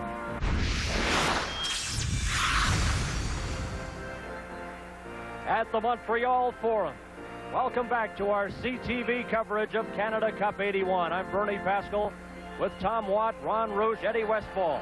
Canada leading 4-2. Potvin in front for Goring, and Vasiliev intercepts that. Zluktov for the Soviets. Got it out. Olmatov was checked. He and Goring have a bit of a stick-swinging effort. Here's Geyni bringing it back for Canada. Goring catching up. Into the corner goes Goring, fanned on the pass. Babanov spun around, clears the puck off the boards. Zluktov lets it go. Golikov, Sportsev up to the line. Oh, and Duguay stepped into him. Now Canada's Potvin. Denny Potvin up with Bob Geyni. Over the Soviet line, stepped around Vasiliev, he scores! What a play! Denny Potvin stepped around Vasiliev, and it's 5-2 Canada. Well, again, the Soviet defense a little too casual. Denny Potvin just moved inside. Everybody played him a little casual. The great captain for the Soviets just lets him walk right through. The puck drops on his stick and he shoots it very quickly. Everybody in the Soviet team just standing around, playing him much too casual for the importance of this game. Vasilyev tries to take him out with his body, just moves around him, shoots quickly on the short side, beating Michigan. Team Canada has been simply awesome. Denny Potvin scores Team Canada's 5th goal. And great reason for a smile on that Team Canada bench. But let's not forget the Soviets are a powerful team, and they have 11.5 minutes left to get back into it. Here's Bossi. Bossi slaps it over Trottье, trying to get to it. Billy Letdinov. Now it comes to Makarov. Makarov, number 24. Up he goes with Larionov. Delayed offside. It's cleared over the line. Potvin unassisted at 8:27. Gillis gets a shot. Michigan played that rather coolly, but stopped it. Now Trottье in front. Michigan blocks that. Gillis gets a shot. They score! Canada. Bossi in front. And Canada leads 6-2. Michigan really upset. Skates all the way out, almost to the blue line. Well, he thinks that Bossi kicked it in, but he didn't kick it in. It went off his leg all right. But the puck comes through. Gillis getting the opportunity again for it. Just turns, slaps at the puck, and you see Bossi going across in front. It hits him as Gillis' shot went through and goes behind the goaltender. Michigan was upset, thinking that Bossi directed it. But the shot coming through, Bossi just hits the inside of his skate and goes behind Michigan from in front of the net. I don't think he directed it in, but Michigan obviously thought so. There it is, hitting the left skate of Bossi on the way in front of the net. Michigan looking as the puck goes behind him. Time of the goal, 8:59. 6-2 for Team Canada. Now the puck is cleared in. Here's Grettzki with Fetisov. Got it, hit Lefleur on the skate. He couldn't get a shot. Shapeliev in behind his own net. Now Kazatonov, a pass up the middle. Golikov trying to get that lead pass to Kapustin, and that failed. Bossi from Gillis and Trottье. Bossi with the 6th Team Canada goal. We'll have a special presentation coming up at the conclusion of the game. Lada Cars of Canada will make a special presentation of a Lada Niva 4x4 at the end of tonight's game. Many stars in this one. Dionn to Lefleur. Coming in with Grettzki. The pass failed to click, and the Soviets bring it back. Shapeliev up over the line, trying to get the pass, and Shalimov missed that. A drive right on Fetisov, and Edwards makes the save. Canada Cup 81 will continue in a moment. NHL teams have played the Soviet national teams 13 games, and in total goals, each has 48. That's how evenly they've been matched over the years. Canada this one tonight, leading the Soviets 6-2. Canada outshooting the Soviets 30-18 with 10:16 left to play. Now Reinhart for Team Canada gives it to Linsman. He backhands it high down the ice. Danny Gare, Michigan away out of the net, and that almost hit the stick of Danny Gare. Grettzki trying to feed a pass to Golikov. Babinov shoots it down the ice. Reinhart of the Calgary Flames to Boston Bruins' Rick Middleton. Up the middle, Danny Gare of the Buffalo Sabres off his stick. Here comes Vasilyev. He shoots it wide of the Team Canada goalie, Don Edwards. Golikov is bumped. Here comes Kenny Linsman. Now he goes deep into his own zone. Golikov chases him back. Barry Beck. Kamayev after him. Beck, number 3. Sends a bad pass there. Drozdetsky has it for the Soviets. Drozdetsky in front. Golikov, a shot deflected wide. Danny Gare in his own zone. Here comes Gare right in front of the net. Pass high, goes down into the Soviet zone. Back for it is Babinov, a member of the Soviet Red Army team. Babinov, a pass up to Skvortsev on right wing. 27-year-old Skvortsev wearing jersey 26. And it's slapped away by Bob Gейни. Vasiliev, a shot right on. Edwards makes the save. Valery Vasiliev, and he didn't take any wind-up with that shot as the puck comes back to the point, trying to get the puck out of the zone. Vasiliev just moves in. Very short wind-up, right on. Edwards holds his ground. Team Canada defenders get back to make sure they don't get the second opportunity. Now Edwards out of the net, slaps it over to Ron Duguay. Duguay to Goring. And Gейни down that left side. Billy Letdinoff gets to it first. Billy Letdinoff, Gейni on top of him. Sportsev knocked over by Larry Robinson. Then his own teammate collided. Here's Goring in front. He scores! Goring!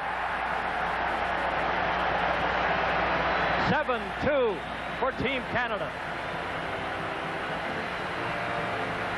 Well, again, the backhand, two Soviet defenders whacking into one another, knocking one another down. Butch Goring alertly just jumps on that loose puck, makes a little move, and watch the backhand high up over top of the shoulder of Michigan. And the backhands tonight underneath the bar have been very good for Team Canada. Goring just busting in, makes just a little move, and then whoops, there goes the backhand up high just underneath the bar.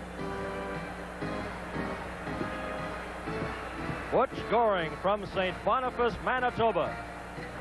Now, anytime you score 5 goals in a period, never mind against the Soviet national team, you're playing really well. Team Canada has got 5 goals in a little more than 10 minutes against the Soviet Union's national team.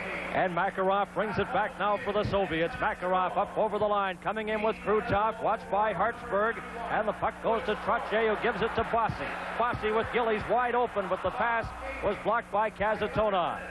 Goring, his 3rd goal of the Canada Cup from Gейни at 11:25. Goring from Gейni, 11:25. Makarov, oh, and he can't get a shot. Hартсбурg hooked him just as he was attempting to get a drive away. Gillis lets the puck go, and it rolls outside the blue line. Larionov. Fetisov, he shoots it in. Hартсбурg goes deep into his own zone for Canada.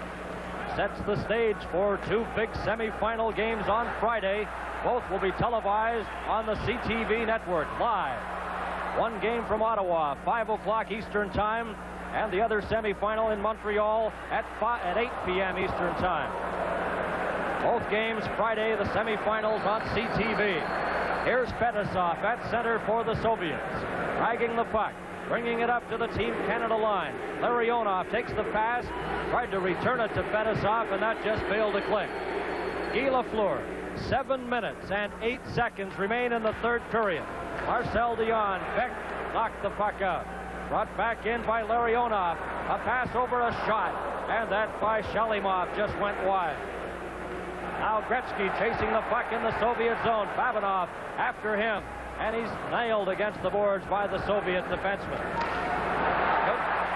Back checking, here's Grettzky. Right in, a shot, and Michigan stopped that.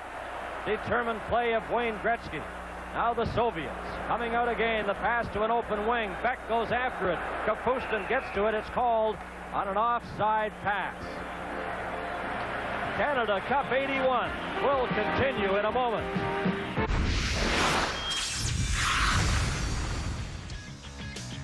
Don't forget, SportsCenter comes your way as soon as the game is over. John Liu with a one-on-one with Guy Lefleur from the dressing room. That's probably not true. But Dutch and Gina will have all the latest current sporting events, including the Raptors and the Heat, the latest on the lockout, and some of those Pacers to be charged in the wake of that brawl with the Pistons. All that on SportsCenter after the game. Team Canada with 7 goals, the most goals NHL opposition have scored against the Soviets. The previous high was 6. That was a 6-5 win in the 8th game of the 72 series. And Canada leading this game 7-2. And they've got some debris on the ice, so the game is held up momentarily. And while we have a moment, we want to welcome all the viewers across the full CTV network. And I'm going to sneak in a special hello to one of my sons, Brian, who is in the Burnaby General Hospital. He's minus his appendix today, so Brian, a speedy recovery. 6:31 remaining here in the 3rd period. 7-2 for Team Canada. The puck cleared. After it goes Viktor Shalimov. Shalimov into the Team Canada zone. Gamayev moving in front. And back comes Danny Gare. Gare, a native of Nelson, BC. He's squeezed out of the play. Traps the puck to Linsman. Here's Potvin. A shot deflected high and out of play. Well, Danny Gare hustling after that puck, playing his usual aggressive hockey game. Scotty Bowman making a quick change here with the 5-goal lead. In the late stages of the third period, what you want to do is you want to make sure that you never get caught out there with anybody too tired. When you've got that type of lead late in the hockey game, always change quickly. Both teams at full strength. Goring, number 91. Duguay goes after it. Fedosov to Kazatonov. Kazatonov, 21-year-old defenseman, number 7. To Zluptov. Duguay got a piece of him. Bork over down to Goring. Here's Goring. Duguay racing for the front of the net. It's intercepted. Zluptov gets the puck ahead. Here's Sportsev for the Soviets, number 26.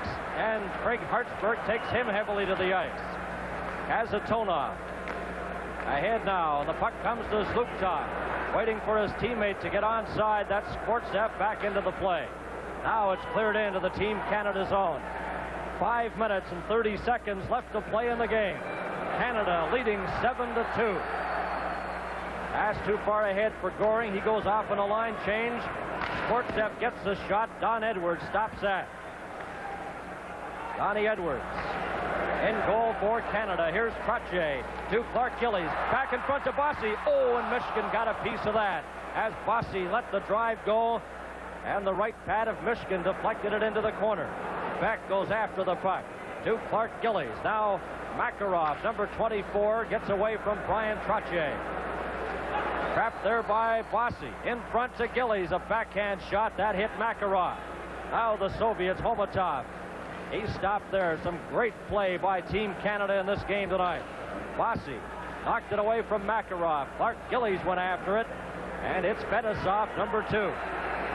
4.5 minutes left to play in the game. Reinhart, number 24 for Canada. Pass intended for Marcel Dionn. Got away from him. Michigan touched it, so there's no icing. Dionn in behind the net to Grettzki. Grettzki in front, a shot, and Reinhart's drive was blocked by goaltender Michigan. Now the Soviets, Larionov. He passes it over. Coming in, and it's offside. Vasiliev at the blue line. You know, it's usually... Okay, Tom, we'll get to that in a moment. Canada Cup 81 will continue in a moment. Semifinals on CTV on Friday. Czechoslovakia and the Soviet Union, assuming, of course, Canada holds on to this 5-goal lead. That'll be a 5 p.m. start, Ottawa time. And then Friday night, Canada and the United States, both games live on CTV. You note Paul Reinhart left on that last shift and headed into the dressing room with the team doctor. Here comes Krutov. He's checked by Larry Robinson. Puck is cleared back to center. Krutov sends it over to Vasiliev. Vasiliev, number 6 for the Soviets. Here's Grettzki, but he loses it. Larionov comes back in, and Guy Lefleur shifts it out to center. Marcel Dionn bumps with Vasiliev. Robinson, he shoots it. Babinov clears it off the boards. Krutov for the Soviets. Now a little scrambly at the center ice area. Marcel Dionn brings it back in for Team Canada. Into the corner goes Guy Lefleur. In behind the net, Grettzki let it go, and Krutov has it for the Soviets. Up to Shepeliev. Oh, and Robinson goes after the puck, but Potvin got a piece of Shepeliev, and there'll be a penalty coming up to Team Canada. High stick, Wayne, shut up. High sticking penalty to Team Canada's Dennis Potvin. 3:16 left to play in the third period. Potvin coming through, gets the stick in front as the Soviet player tries to make the little move to the outside, push the puck back to the inside. Denny Potvin had him lined up on the board side, came back with a high stick as the Soviet player cut the opposite direction. Highly entertaining game here at the Montreal Forum, setting the stage for 2 great semifinal games on Friday, also to be seen live on CTV, and then the championship game on Sunday. There's a shot blocked in front. Now it's back. Number 23 is Viktor Shalimov into the corner. It comes back to Kazatonov. Over to Fedosov. He's checked. Rick Middleton up for Team Canada. Middleton ragging the puck at center, then drops it back to Craig Hартсбурg. He fires it, and it almost hit linesman Bob Luther as it sails into the Soviet zone. Fedosov. A pass ahead, number 23, Viktor Shalimov. He's coming in with Shepeliev. Shepeliev swings in the Canadian zone. Back to Kazatonov. His drive. Edwards kicks that out. Soviets have it again. Kazatonov over to Fedosov. Fedosov, a shot. Oh, and that's deflected just wide of the Team Canada net. Another penalty coming up to Canada. A delayed penalty against Canada. Kazatonov a shot. Edwards stopped it and smothers the puck. And a cross-checking infraction to Team